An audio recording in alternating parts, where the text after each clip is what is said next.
आयला सगळं चांगलं झालं, पण आज मुंबईच्या फ्लाईटनं माझी चांगलीच जिरवली. रामराम मंडळी, सगळ्या ऑफिसवाल्या गँगला खतम टाटा बाय बाय करून आम्ही निघालो होतो परतीच्या प्रवासाला. हे दोघं तिघं मला मेट्रो स्टेशनला सोडणार होते, कारण मला इथं घंटा काही माहिती नाही. स्टेशनला येऊन यांना केलं बाय, ते म्हणे नीट जाय, आणि तेवढ्यात आली मेट्रो. तिच्यात बसून डायरेक्ट एअरपोर्ट स्टेशनला गेलो. म्हणलं वाव, पण कशात काय आणि गोदडत पाय. लांब्या लांब्या डांगांनी मोठ्या मोठ्या डांगा टाकत मला अर्धा तास चालावं लागलं, तेव्हा कुठे एअरपोर्ट आलं. आल्या आल्या पहिलं सगळं सामान सिक्युरिटी चेकला टाकलं आणि आपलं विमान कुठे लागेल ते पाहिलं. आणि इकडच काचेतून बाहेर पाहिलं तर बाबा विमानाची आखी गँग उभी होती. म्हणे क्या रे बिग मंग्या, क्या देख रहा. म्हणलं माय डोळे माय रूल्स, विमान देख रहा. विमान बघून झाल्यावर शेट निघाले गेटला, आणि मग समजलं की ते गेट इथून अर्धा तास दूर आहे. माझी हातभर फाटली, पण माघार नाही घेतली. एका तांगड्या उपटून शेट एकदाचे पोहोचले गेटला, आणि तेवढ्यात झाली अनाउन्समेंट, तुमचं विमान एक तास लेट आहे. यायला इनके पाय रे, मेरा जिंदगी तो ऐसा झंड हो गया है. शेवटी लागलं एकदाच विमान.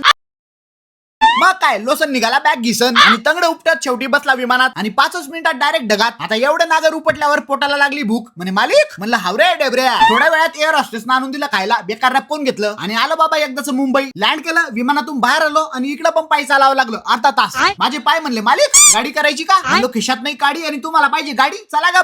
मग बाहेर येऊन केली एकदाची कॅब, आणि घरी चाललाय वाघ. आता तुम्ही घ्या फॉलो करून, पुन्हा भेटू. तोपर्यंत जय महाराष्ट्र.